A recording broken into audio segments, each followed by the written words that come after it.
Good evening, everybody. Thank you for joining us for this webinar, which has been hosted by AHDB Beef and Lamb. I'm Chloe McKean. I'm the Knowledge Transfer Officer for Beef and Lamb within AHDB. I'm delighted to bring you tonight's webinar on AHDB Beef and Lamb activity the year ahead. Our presenters this evening are Will Jackson, Beef and Lamb Strategy Director, and Adam Quinney, Beef and Lamb Sector Chair. Will has been at AHDB for 9 months now and previously worked at Co-op as a Senior Ag Manager, and he was brought up on a dairy farm. The plan of action is that Will and Adam will run through a presentation, and then there will be time for questions at the end. You will all stay muted throughout the webinar, but if anybody would like to ask a question at any time, then please type your question into the grey questions box on the right-hand side of your screens. So you may need to click the orange box with the arrow inside it if this box isn't visible. I will then ask Will and Adam your questions at the end of the presentation. I'd like to thank Amy, who's in the background, in case we incur any technical difficulties, but hopefully there won't be any. So without further delay, I will hand over to Will and Adam. Good evening, everybody. Right, so what we're going to do tonight is we're just going to have a bit of a chat through the beef, where we're up to as a beef and lamb sector at the moment within AHDB. We'll have a little little talk about where the strategy is at the moment and where we're heading, and then some of the ongoing activity. And me and Adam are going to just talk through the various areas of work, and then when we get to the end, we'll take some questions. So without further ado, we'll get cracked on. We'll do my. There we go. Right. So this is the AHDB mission statement, which you'll have seen before, which is inspiring farmers, growers, and industry to succeed in a rapidly changing world. And I think everybody will probably agree that we are in a fairly rapidly changing world at the moment, and that's where we need to make sure that we are being absolutely on the ball with everything we're doing, and that we've been as flexible as we possibly can be. And as part of that, we're currently in the AHDB 2017 to 2020 strategy, which is entitled Inspiring Success. And as we go through tonight, I will talk about various things, but most of the publications that I mentioned today are available on the AHDB website if you want to go and have a look. But I'll reference that as we go through. So as you might notice, actually, the strategy comes to an end at the end of this year. Which is making it quite an interesting time at the moment, because we're currently in the process of considering what the strategy going forward from 2020 will look like. Now we've already had quite a few conversations within AHDB and externally with industry, and we're very, very keen to try and continue that where we can. So if anybody has any questions about where they see the future of the industry going as we come up to the end of there, we'd be more than happy to have a chat in and around those. I think we'll probably pick some of the areas of work that we're concentrating on at the moment, that will probably be top of people's mind as we go through the next few slides. But the strategy that we have in place at the moment is very, very important to us, and we'll kind of start to have a bit of a look at how that affects actually the beef and lamb sector now. So these are the 6 overall priorities that we have within AHDB, and this sits across all the sectors. So we've got export, productivity, digital data, inspiring farm excellence, Brexit fit for the future, and the domestic market. And I think that generally people would agree that those are sort of the top line important things for the industry as a whole at the moment. But when you start to drill that down a little bit, and we start to step away and look at it from a beef and lamb angle, we have a little bit more concentration on three key areas. Now, these are our 3 beef and lamb priorities. We've got these aren't the extent of the whole work stream that we do, but they are the pull-out ones that we have in our strategy. So I'll go through, and I think Adam will probably just jump in and help me just talk through what these mean. So when we're looking at the first one, which is fit for the future, and the beef and lamb objective within this is helping levy payers understand different systems and production costs. Now, we're going to go and talk a little bit later on about some of the work that we're doing on farm and in the supply chain, but this is really about that on-farm delivery. How are we enabling people to help increase their knowledge, find new skills, and actually understand the way that the supply chain's working? And a key part of that's in and around helping people understand their production costs and what that means for their business. Now, we're going to talk about Farmbench a little bit as we go on, but that's a key element of this. Is there anything you want to add in there, Adam? No, I think we're going to go into more detail later, but I having been on the field myself, I think there's always something you think, should I try this to my farm? And you go and look at it and go, no, that wouldn't fit for my farm. So it isn't just about saying what you can do, it's also about thinking, no, that wouldn't work on my farm before you go spend a lot of money trying it. Yeah, absolutely. And then if we move on to the second priority, that's in and around the eating quality of beef and lamb.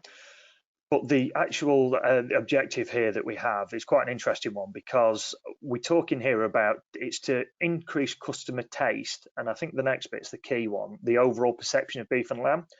Because as we're aware at the moment, there's been quite a lot of negative talk and publicity in and around the red meat sector, and what potential impact it has on the environment, what it has on human health, and potentially from an animal welfare angle as well.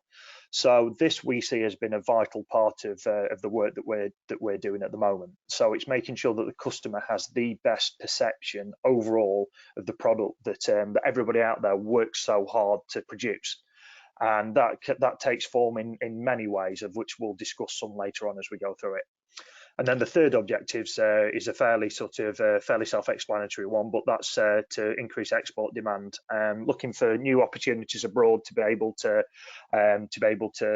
make sure that we're shifting as much of the products as we possibly can do, and that is from Europe right through to the rest of the world. And we'll talk a little bit more in detail about the export opportunities that we have out there. But that's we see that as a very, very key area, and especially under the cloud of Brexit as it is at the moment. So they're the three areas that we're really concentrating on, and that kind of breaks out into a number of, as you can see in this diagram, a number of bubbles, which are the activity streams that we undertake. So what you can see in front of you now is pretty much all the areas of work that we cover off within the beef and lamb sector, and most of them you'll understand. So we've got research and development, and that can be anything from genetics work through to beef feed efficiency. There are a lot of R&D projects that work alongside the other work that we do, and should link into everything else. So the knowledge exchange team will be taking work that is done in the research function, and then that will be helping roll out onto farm. So knowledge exchange. And also I think vice versa as well. The things they see on farm, people saying, what's the answer to this? We don't know what it is. That also feeds into our R&D as well. So it's not just sort of done in isolation. Absolutely. And then we've got some of the other bubbles that link in. So you've got trade development, customer marketing, you've got exports. That's all about trying to make sure that we have as big a customer as we possibly can do for the products. So whether that's domestically, and there are so many elements to the supply chain over here, whether it's food service, whether it's retail, whether it's down to catering, butchers, and then you go a bit further afield and you look at the international markets as well. So there's all that, trying to make sure that we've got as big a customer for the products as we possibly can do. Looking at the supply chain, as I just mentioned, so that's working with processors right back down to farm level. Health and education, hugely important now. People's health agenda and the importance to people's lifestyles is growing all the time. And education's the other part that, and getting people to actually understand what we do and why we do it, and that helps build the context behind the industry. And just the other bit I'll just touch on before we move, because we're going to go into some of these in a little bit more detail now. Market intelligence. And that's a really key part of what we do. So that's the crunching of the data. That's making sure that we have the evidence behind what we are talking about. So whether that's looking at the consumer trends, whether that's looking at pricing and the way that prices are moving, whether that's helping inform the prices in the back of the Farmers Weekly every week. There is a huge amount of work that goes off in the market intelligence area, and it's absolutely vital to be able to the other functions to be able to work. So that's kind of what we do. Now, what we're going to do is just try and talk through some of the individual areas and some of the work that's ongoing at the moment and will continue over the next 12 months. What we have in the industry, as I see it at the moment, is we have a lot of challenges. There are always challenges in any sector, in any industry.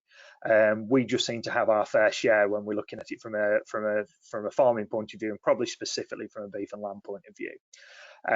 We've got and some of the photos in there represent, whether it's the changing in people's eating habits and the rise of the vegan message, and actually some of the more hardcore and extreme ends of that, which are spreading what's potentially wrong and misinformation and having an effect on people eating. We've got the change in people's habits. You know, they want to be healthier.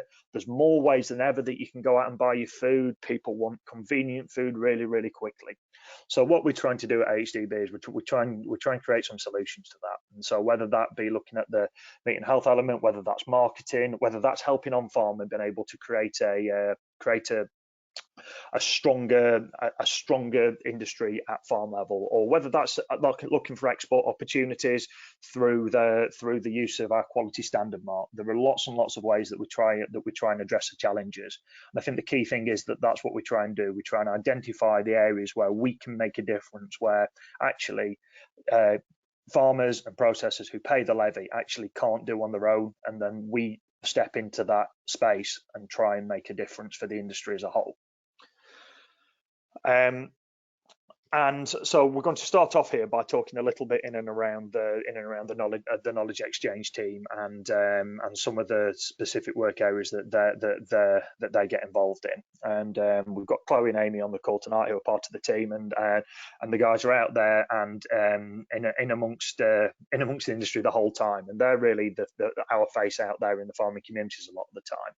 We're just going to talk a little bit now in and around the strategic farm element that we have to the Farm Excellence Programme, and it's been we're very, very pleased with the way it's gone over the last 18 months, and I think that what we've seen a huge success in is actually getting farmers together and being able to have conversations and see progress being made. So as we are at the moment, the strategic farms, we've got 10 across England at the moment, and that's in amongst some other activities that we've had, and I've mentioned one or two of them before, but whether that be some that we do on the genetics on the sheep side in Round Compare, or whether that be through the strategic farm network, it's actually getting information out in front of people as best as we possibly can and having that two-way conversation. So the way that it's worked up until currently is that we've got the strategic farms, and they work over a 2-year period where there's a consultant that works on the farm and creates an action plan. And so that's linked in, and it's linked in with KPIs. And then over that 2-year period, there will be several meetings on the farm where people hopefully can see a bit of progress being made and be able to take things away that they can potentially take home and implement in their own businesses. And that shared learning, I think, is a really, really good way of doing it. You know, we've had some really, really good feedback about the strategic farms over the past few months, and we're really keen to get as many people involved as we possibly can do. And I mean, I don't know, and maybe there'll be a question about it at the end, but I'd like to see as many people at these events as possible. And we're actually in the process at the moment of trying to expand that a little bit. So what we're going to do is we're recruiting another 5 farms onto the strategic platform at the end of this, currently to come in for the next 2 years, and they will be focused in and around sheep. We've got a fairly heavy beef bias at the moment, so we're going to correct that a little bit by adding sheep farms on. We think that's really, really pertinent at the moment with the risk that comes with the sheep flock and Brexit. And so that's going to be an element that we build on to where we are at the moment. And when we look at the strategic farm and what actually happens within the farms, there are 4 focus areas that we look at. We've got the health and welfare side of things. We have animal performance and breeding, grassland management, and financial performance. And these are what we see as really, really key areas. And you know, we'll talk a lot about KPIs or key performance indicators, and that's actually making sure that we're measuring what we're doing and that we're benchmarking that back to make sure that we are on track and that actually we're making progress. So that happens across all the farms, and it's been a really successful way of doing it so far. And I think that, and I know that you've been to a few of the events, Adam. I mean, maybe you can just build on that a little bit. Yeah, I think certainly the ones I've been to, I think it's really good to see people there and engaging, and the comments, people who go actually put as much in as the person presenting about what they've been doing on the farm, because the questions again, how things would fit into their farm, what's appropriate for them, because every farm is slightly different. And it's a discussion, I think, among farmers where you never come away not learning something, or even saying, I'm going to avoid that, which is also about learning something. But I think sometimes we do as an industry, we plug away by ourselves on our own farm, And I find it when you go out and you talk to other people, you come back inspired, and it helps lift up and give you more energy to sort of sort things out in your farm. Think, well, if he can do it, I'm sure I can do it on this farm as well. Yep. And so, yeah, as I say, this is the knowledge exchange team. Easy for me to say. The knowledge exchange team are out there, and there are all sorts of events that happen across. So whether that be the strategic farm ones, or even live to dead events that take place in abattoirs, which help people walk through selection. If you go onto the AHDB website, and if anybody's interested, then there is an events calendar on there, and you can go and have a look at the events and sign up. And there are a big array on there, so I'd encourage anybody to go along and have a look. And if you've not been along to some of the events, please do come along and join us. And that kind of leads us on a little bit to the next piece of work that I just wanted to talk to you quickly about, which is Farmbench. Now, some of you may or may not be aware of Farmbench. It's been around for a while now, and we've just been in a case where it's been renewed and there's a new version of it. So this is version 2 of the Farmbench software. And personally, I think that benchmarking is a really, really important tool, and enables you to be able to see exactly where you sit in comparison to other people on multiple aspects of your enterprise. And I think that actually gives you the ability then to be able to actually highlight areas where you might be able to look at improving, or actually you might find out that you're actually better than you thought in some areas when you're comparing back to the baseline. Now, it's a really interesting program, and it's done very, very well. And again, you can go on the AHDB website, and there's a Farmbench section on the website there with quite a few videos on there that explain exactly what the program is, about how it works, and about what it does now that it didn't do before. But I think the key thing in this is that it's actually broken down into 2 halves. You know, there's the physical benchmarking, and then there's financial benchmarking. And actually, you can do one without the other. So if you just wanted to go in and have a look at the physical benchmarks for a start, then you can add the financial in at a later point. I think as time goes by, benchmarking and you know, we're going to go through what is a big period of change over this next few years, and whatever we end up with basic payments and however Brexit rolls out, I think it's going to become more and more important that we're aware of what the costs on farm are, and so we can hopefully maximize our ability to be able to react to situations. So I see Farmbench has been a really, really key part of that. And the thing about Farmbench will be that the more people that we get on it, the better the feedback will be, and the better the reporting information will be, because you'll be able to compare back much more like for like then. So whether you're a beef farmer down in Derbyshire or a sheep farmer in the Cumbrian Hills, you've got people who you can actually benchmark yourself about, people who are relevant to your business. So there's going to be a big push for Farmbench over this next 12 months now, and you'll be reading quite a lot about it in the various farming press, and we'll be pushing out quite a lot about it. So that's going to be a really key area of work for us. And I know you've had a go with it, Adam, and I know you're quite impressed with it. It's not a 5-minute thing to go and do, but now it's much better. Now we can separate out the physical, because let's face it, you know, there's a lot of information around the suckle herd over multiple years to be able to understand it. But the thing about the present Farmbench, compared to people try and say stock take and stuff, it is a whole farm system, as opposed to simply doing one enterprise. And the other thing is, we are talking a lot to farm software companies to try and build in how we calculate KPIs. They can be built into your own farm software, because again, that helps speed up the whole process and understanding, because it's not a 5-minute thing, but it's definitely worth it, because it gives you a better understanding, as Will said.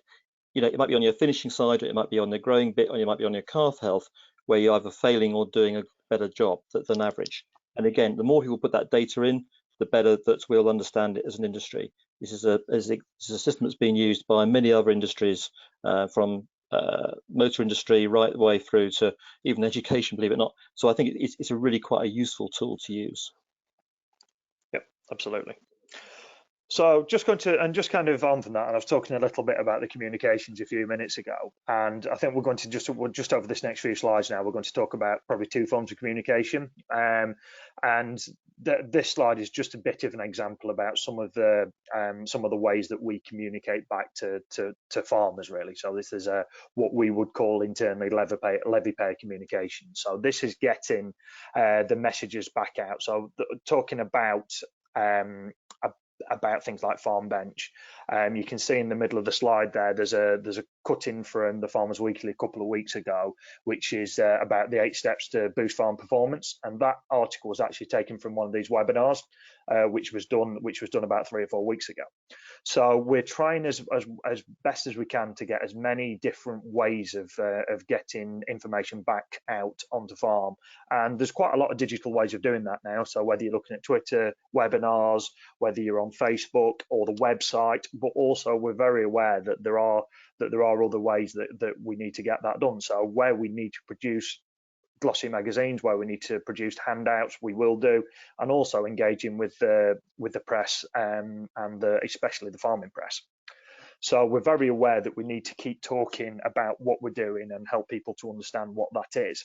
And I think it's sort of quite interesting, and we're going to talk about marketing again in a few minutes, but I think there are really two forms of communication, because with a lot of the marketing activity that we'll be doing, then actually farmers aren't the target audience. So you probably won't be seeing some of the campaigns out and about in the same way that you might do if you were one of the target audience.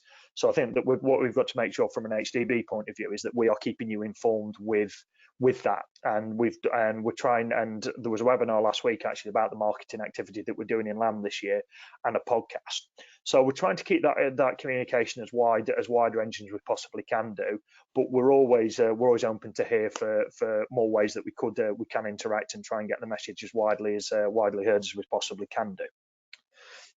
Which does actually lead us on to sort of 2 or 3 of the probably more consumer-based types of communication that we have.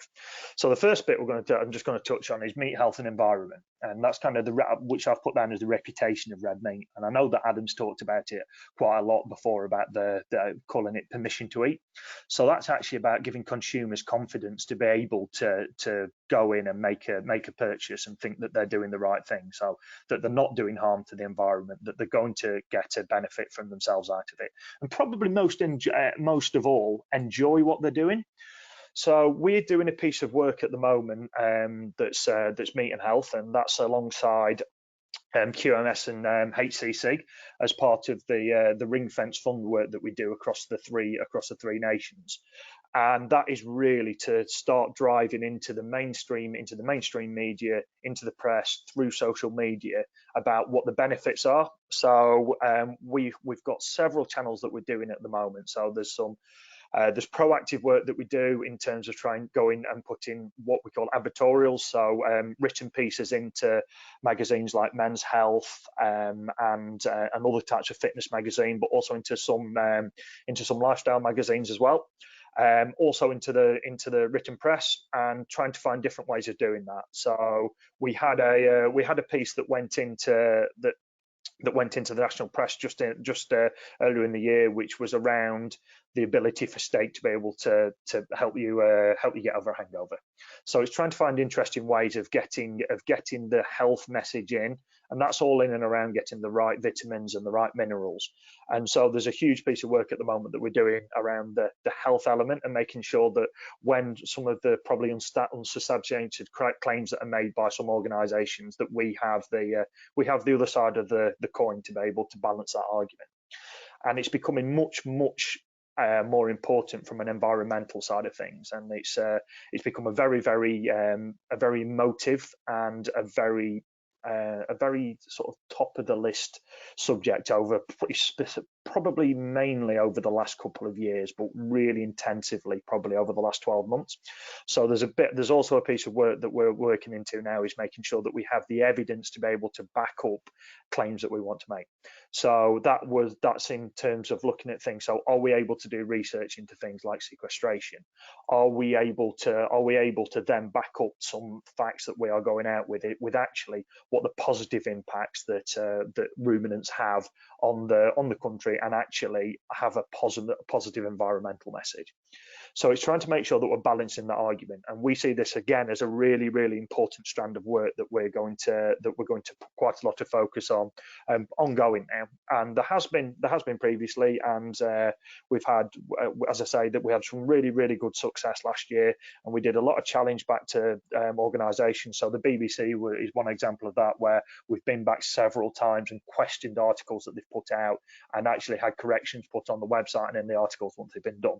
So this is a huge area, and I know it's something you talk about a lot, isn't it, Adam? Yeah, it is. And I think everybody turns on, listens to, whether it's on BBC or in the newspapers, or whether it's demonstrations in London. You can feel quite besieged as a livestock farmer about the negative press about, especially around methane. So part of that understanding is we're also talking to scientists who are not agricultural scientists, but have a real understanding of climate change and the impact of methane. And I mean, methane is quite an interesting gas, in as much it doesn't last for a very long time, lasts for about 10 years. So the impact is quite short-lived compared to CO2. So we need to understand that better. And it's interesting, we're down at Oxford University about 2 weeks ago, and they were looking at the difference between a vegan diet and a non-vegan diet. And quite frankly, in your lifetime, it made very, very, very little difference. It was about 0.0025 of a degree. So it's making sure, what's really great is by getting people who don't come from an agricultural background and don't have a agricultural angle, so they have real credibility when we're taking their information out as part of a debate about the future of livestock in Britain. Absolutely, and it's all, and as you say, it's about being evidence-based and being able to evidence what we are, any claims that we make, and being able to substantiate that and make sure that we come away credibly from the argument.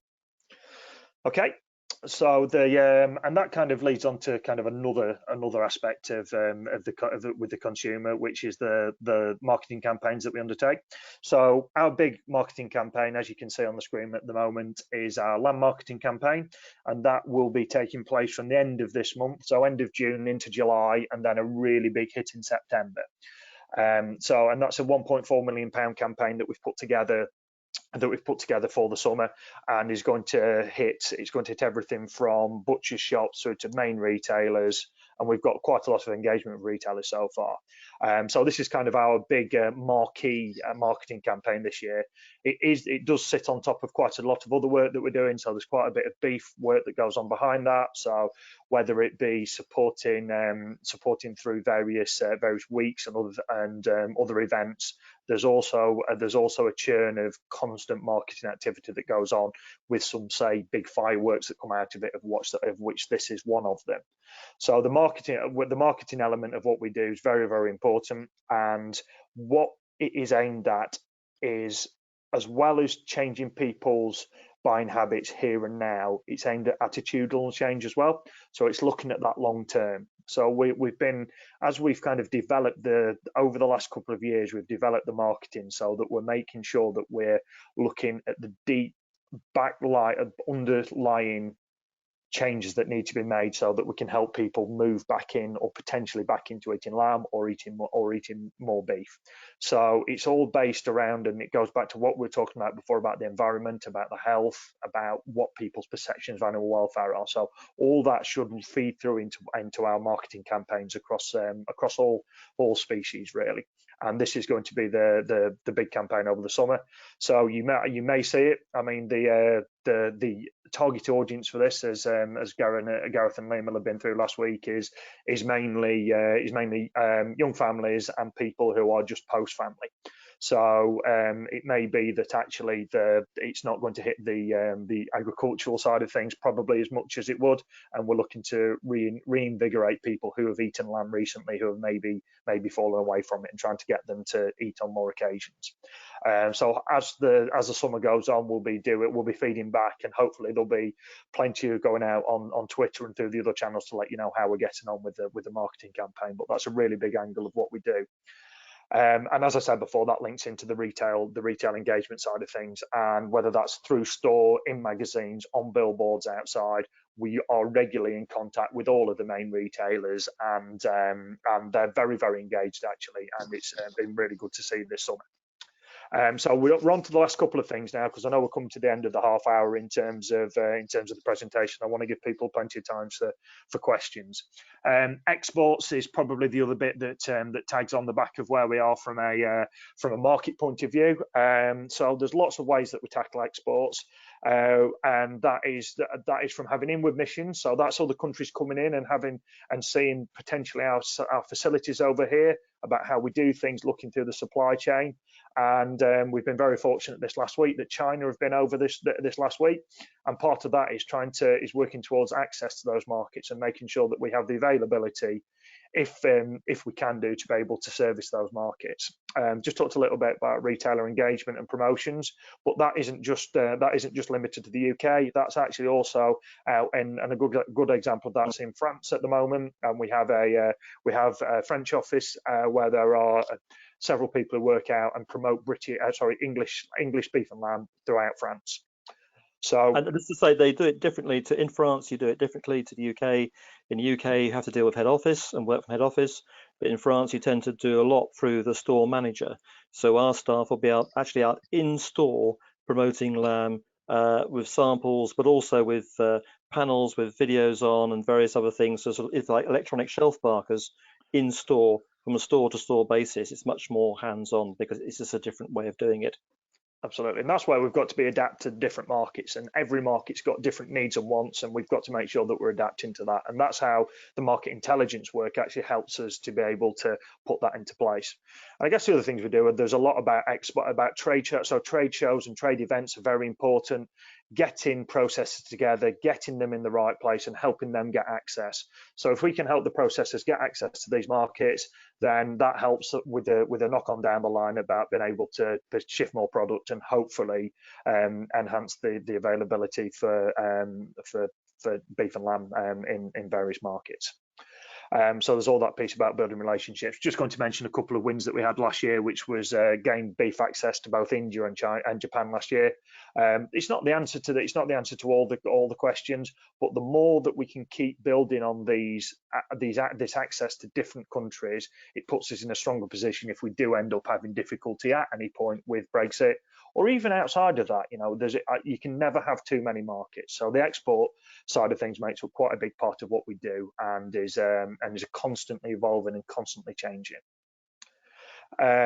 And so I guess just linking on for that, I'm not going to dwell on this because I could sit here and talk about Brexit for hours and hours, but I just want to let you know that we're on with it. There was a huge amount of work done up until about how we could react to any potential situation, any potential difficult situation, and there's a huge amount of work being done on the website. And if you are interested to see what we have done, and there are lots of calculators about how it might affect your business, about what you can potentially do to mitigate that, if you go onto the AHDB website, click on the Brexit section, there's lots and lots of information there, and also an email address that if you have got any additional questions, you can just fire in, and we'll come back to you with answers. It's gone a little bit quiet on Brexit at the moment. However, I am sure that over the next few weeks and months now, it'll start to ramp back up, and by the time we get through to October, it'll be top of the conversation again. And I've just mentioned those, but all the Horizon reports, and there are plenty in there around Brexit, but also about preparing for change and those side of things, are all available on the AHDB website. So go and have a look, and hopefully you'll find some of them quite interesting and useful for you and your business. And that's kind of draws us to the end, and there's just a link there at the top to some of the consumer insight work that we do, which I always find people find quite interesting. So as I say, the market intelligence function within AHDB is really, really vital, because it gives us some of the foundations that we're able to go and do some of this other work on. So I am going to stop talking now and hand back over to Chloe, who I think is going to ask any questions if we've had some. Potentially. Right, so it doesn't look like Chloe can. I don't know whether Chloe's just come back on again. Jump in if you do come in, Chloe. I guess so. I can take over. I think she might just be. She's still online somewhere, but I'm not just sure what's happening. But I can go through these questions. Will we have had? If anybody's. Oh, there you go. You carry on, Chloe. Sorry, everybody. I'd lent on my mute button, so that's what happened there. Yeah, so as well as the Consumer Insights newsletter, there is also Beef and Lamb news that you can keep up to date with. There's our monthly e-newsletter, a cattle and sheep weekly for market prices, and also our bulletin, which arrives by post. So please do get in touch if you'd like to receive any of those. So we do have a few questions. The first question, if we can go back to the priorities slide, please. Yeah. The first question is, what does to increase consumer taste actually mean? Yeah. I mean, well, consumer taste is about increasing consumer satisfaction.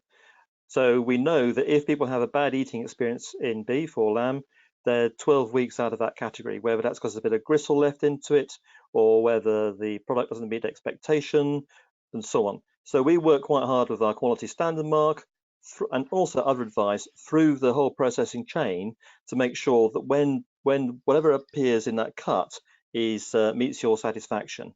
A lot of it is actually to do, we can do an awful lot on farm, but an awful lot can happen in the process, and they can either make a fantastic job or they can make them, it can get poorer.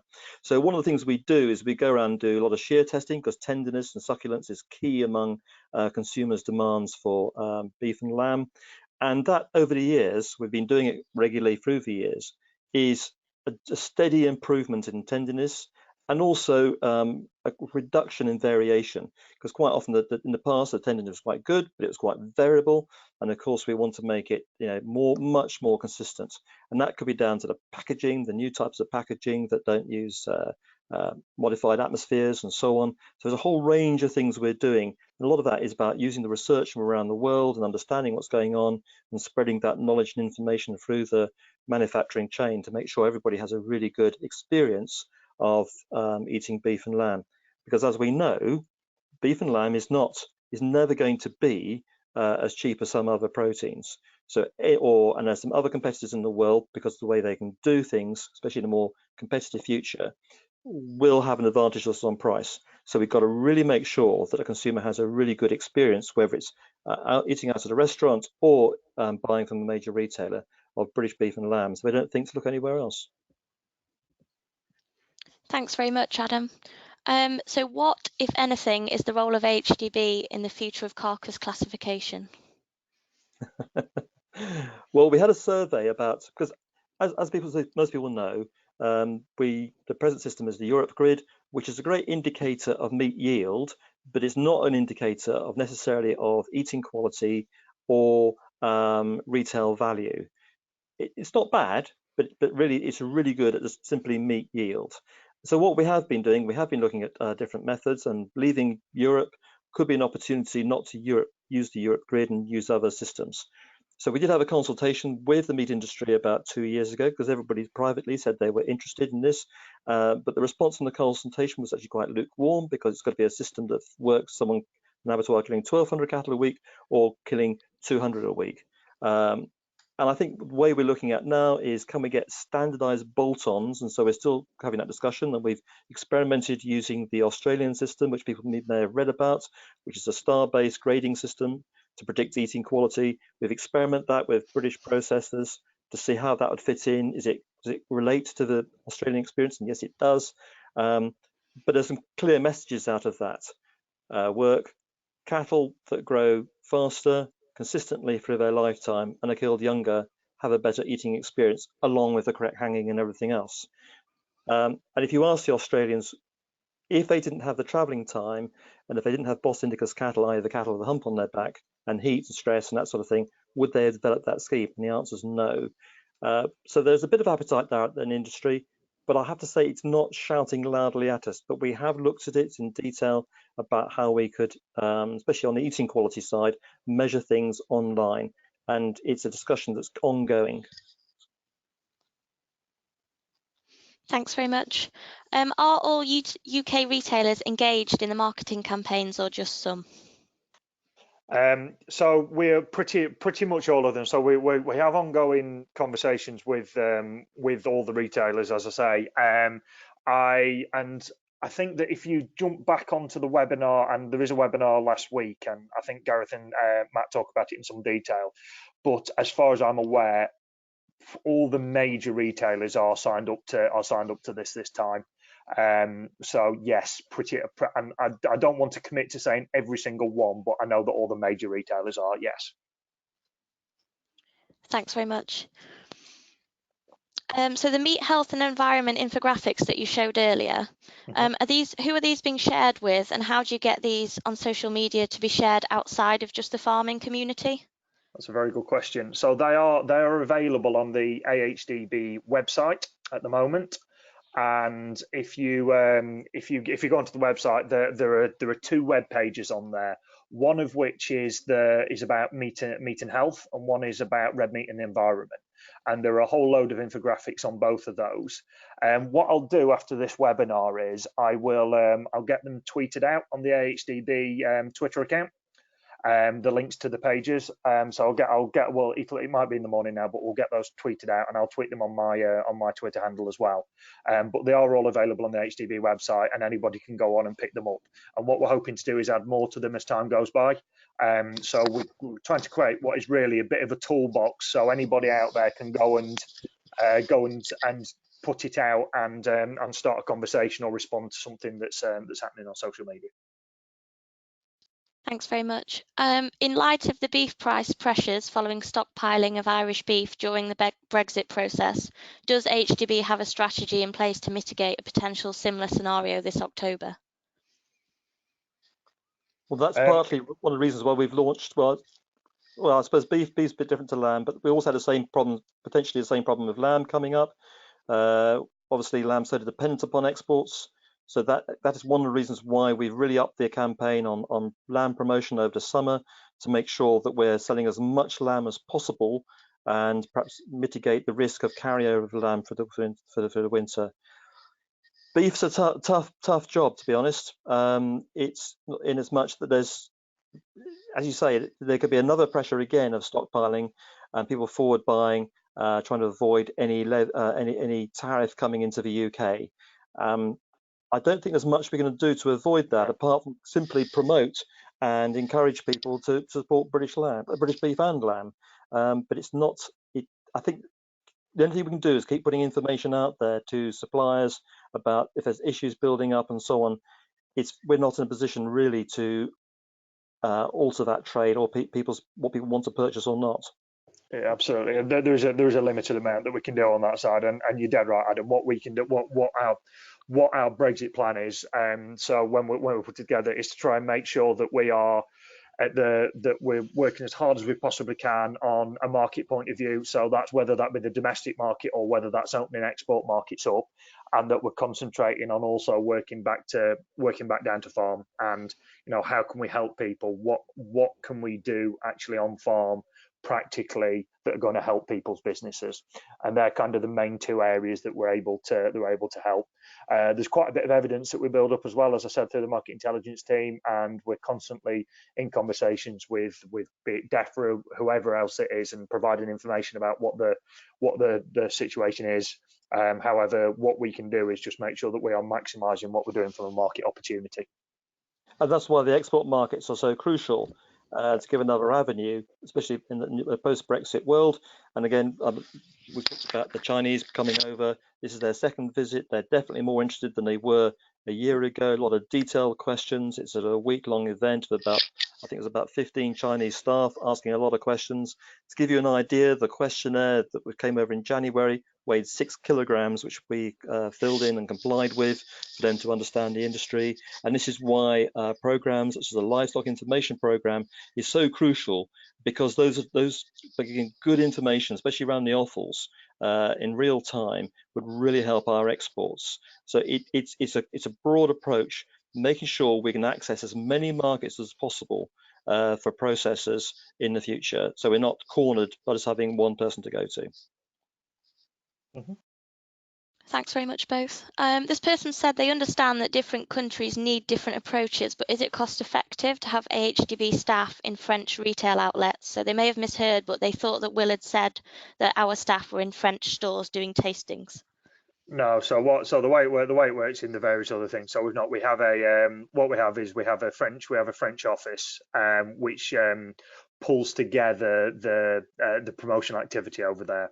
So it's not necessarily having AHD people in there. It's a coordinated promotion effort over the course of the French market. And as Adam said earlier on, it's done slightly differently over there. So it's done on kind of a more individual basis than a group basis, as we find in the retailers over here. So it's a coordination of the promotional activity over there. And it's not just France is an example, but we've got people who are looking at where we can best access markets right across Europe. And as well, we've got somebody who works out of the office in Beijing as well, who's constantly working towards trying to create as much opportunity as possible. And things are changing on a very rapid basis around the world as well. China's a good example with African swine fever over there. There's a potential that we may see more need for protein out in the Far East. So what we've got to make sure is that we're in the right place to be able to react, and whether that's people in France being able to help take light lambs over and get those sold across France, or whether it's able to open market access into China, we have to make sure that we're spreading ourselves effectively. So one of the challenges we have is we're talking about a new strategy for beef and lamb, which we're discussing with the industry, and it's really important that all this ties together. Can you describe what our key selling points are for British beef and lamb in literally a couple of seconds? So that builds into what our stands look like. It means that people can identify their stands. If you look at some of the South American people on these international shows, they're very clear about what on their stands. You don't have to be able to read Spanish to understand it. The whole thing demonstrates what they're about. And I think we have some really unique selling points of British beef and lamb. The grass-based issue, the high welfare issue, the full traceability. So we have some really good messages out there, because quite frankly, we need to go for high value markets. There's no point in going for a low value market and stack it high and sell it cheap.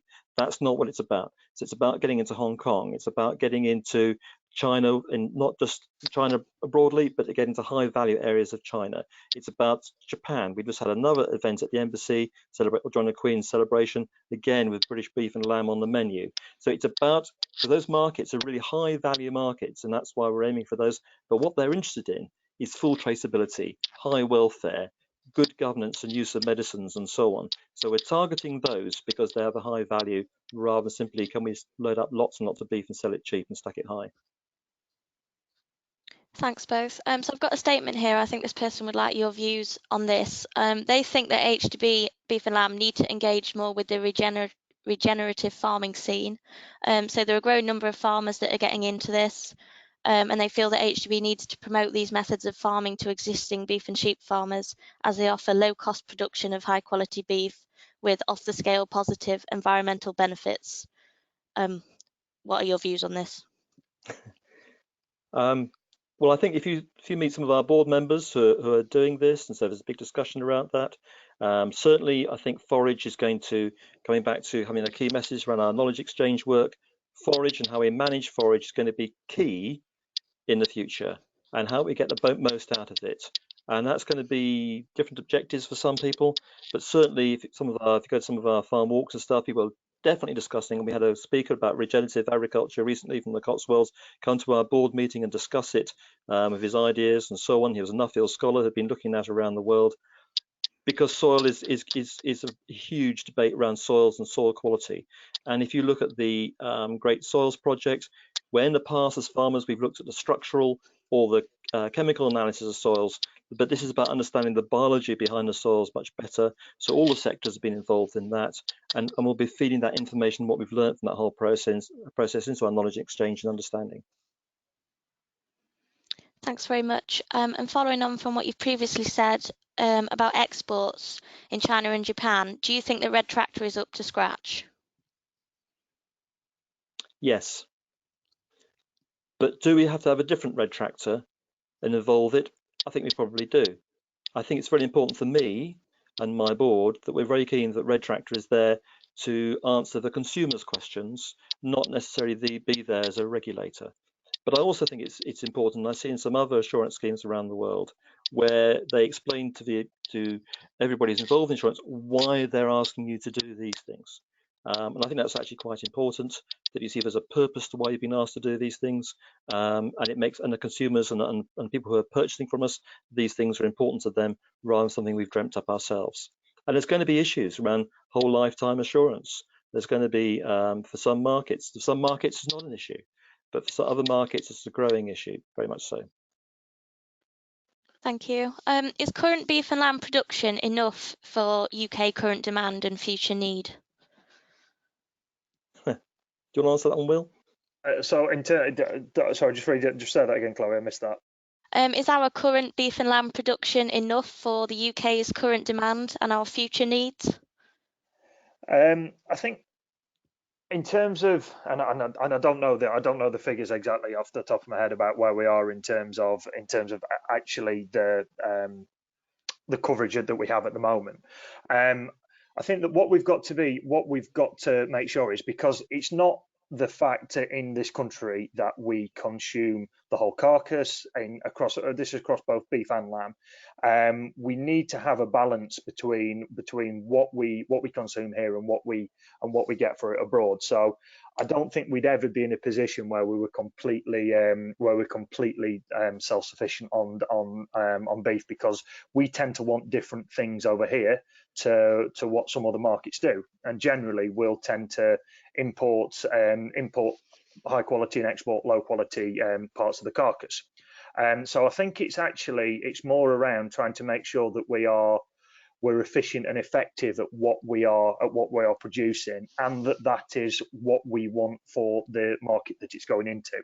So, for example, we've changed an awful lot in terms of what the consumer's wanting now, and actually what the consumer doesn't want now is big roasting joints. Big roasting joints and Sunday lunches are something that are dying out, and so we're wanting animals that are much more fit for purpose. So that's whether looking at it from a convenience aspect and getting the cuts that are potentially steaks, that are potentially diced and forequarter. So we're wanting a different sort of animal now than maybe what we were doing previously.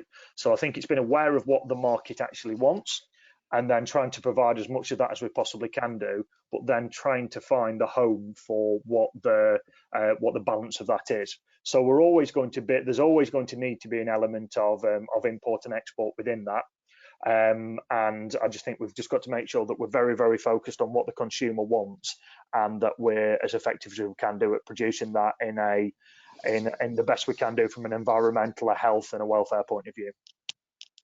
But there is some issues though. If we produce less, we lose scale. It means we have overcapacity in the abattoirs and so on.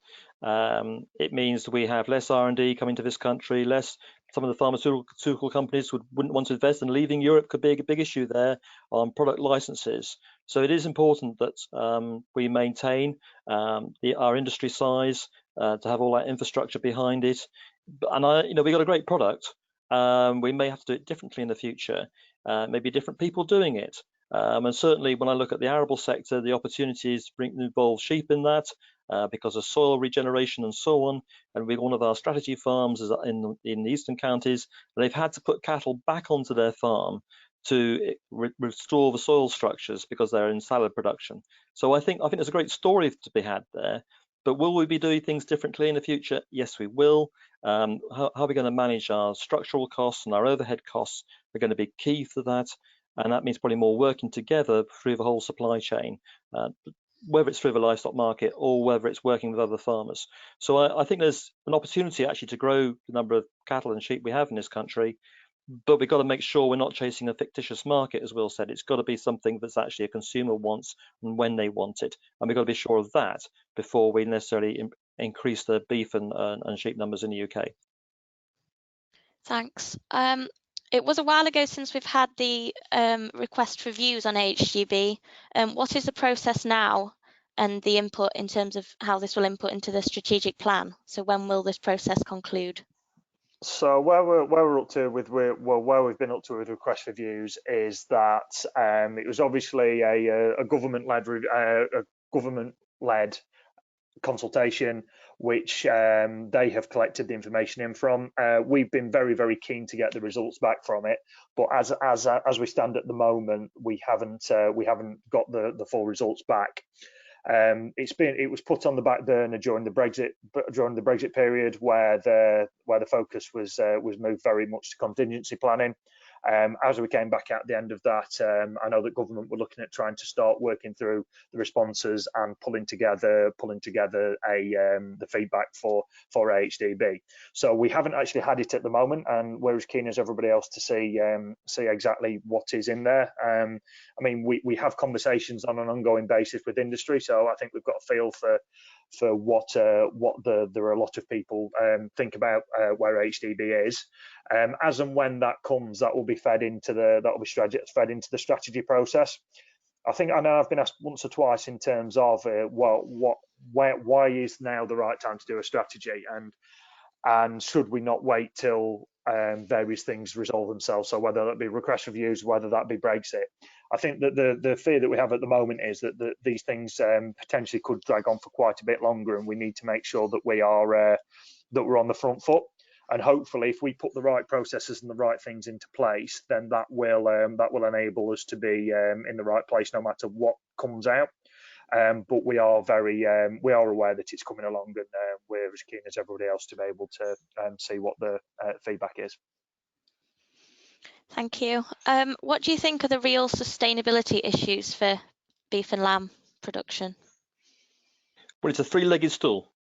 It's profitability, it's about consumer perception and acceptance of practices on farm, and also whether it actually has a smaller carbon climate change footprint.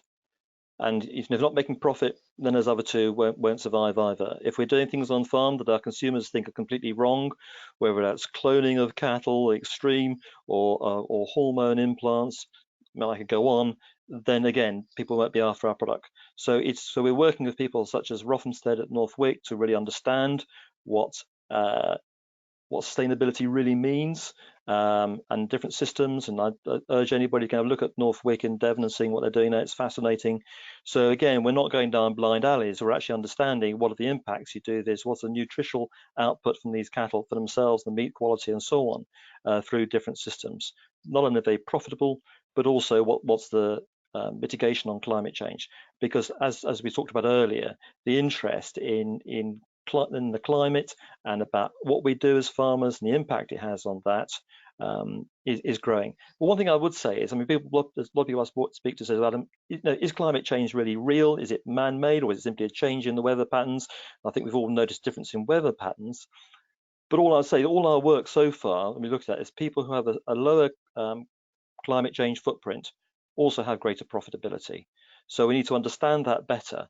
And I think so we're using world resources more efficiently, and resources on farm and cattle and sheep that perform better because of better genetics, better management, better health, can only be a good thing. Thanks very much. So we're down to the last question. Once talks begin with a new country about a trade deal, how long does it actually take to get meat over there? It can take a long time. To get market access into a country can be something that takes years, and it depends on the situation, the country, and what the rules and regulations are, and how willing they are to accept what's already in place. So it can be something that can go for probably 10 years, but it can also be something that can be quite quick. Well, I say quite quick, can be quicker than that. I think the key thing to point out here is that that we're not at a standing start in anything that we're doing at the moment. So there is conversations going on with various nations around the world in terms of making progress and getting further down the line. So whether that's the bits that we have got over the line in terms of Japan and India, or whether that's China, or maybe some of the North Americas, that we are constantly in dialogue with various countries around the world. And that's another piece of work that we're very, very closely tied in with what the HCC and QMS for Scotland and Wales are doing. So it's not a quick process, but it's something that we're working on constantly. And we've got a team, and as I mentioned before, we've got the export team that are out and about around the world the whole time, and they are really, really focused on trying to make sure that we deliver access, and then from there be able to help our processors actually get product into those countries. So, but I think it's also important. It's a multiple stage process. So you have to get political support initially, and Theresa May being in China last year made a real difference. And not going off to talk to the Dalai Lama and stuff, that really helps. So getting that political agreement first, which might be about tariffs, it might simply be about opening up trade, and then it's a good 2 years worth of work of inward missions, if not more, and understanding it and getting sign off. Getting equivalents can be quite a long process. So, for instance, we've had a sign-off to send beef to North America, United States of America, but it's taken a long time, and we still haven't got through there yet to get the equivalents on some tests that the meat has to go through to meet American standards. And you do feel signs. You get the sign-off one way, but it can take a long time to get. I mean, we've been 2 years now in the E. coli test. It's approved. It's not approved. It's approved. It's not approved. These things can take time. What really drives it is making sure you've got political support in the embassies at a senior level, and that's why we work so closely with DEFRA to do this. It's a real team approach. It is, absolutely, and that's really key to say, is that there are a lot of people who are working on this, as you say, whether it be DEFRA, the processor, the levy bodies, the chief vet. That it's a real big effort to try and get it across the line, and it's quite a well organised and it's a big piece of work. Thank you very much both for explaining the process so well.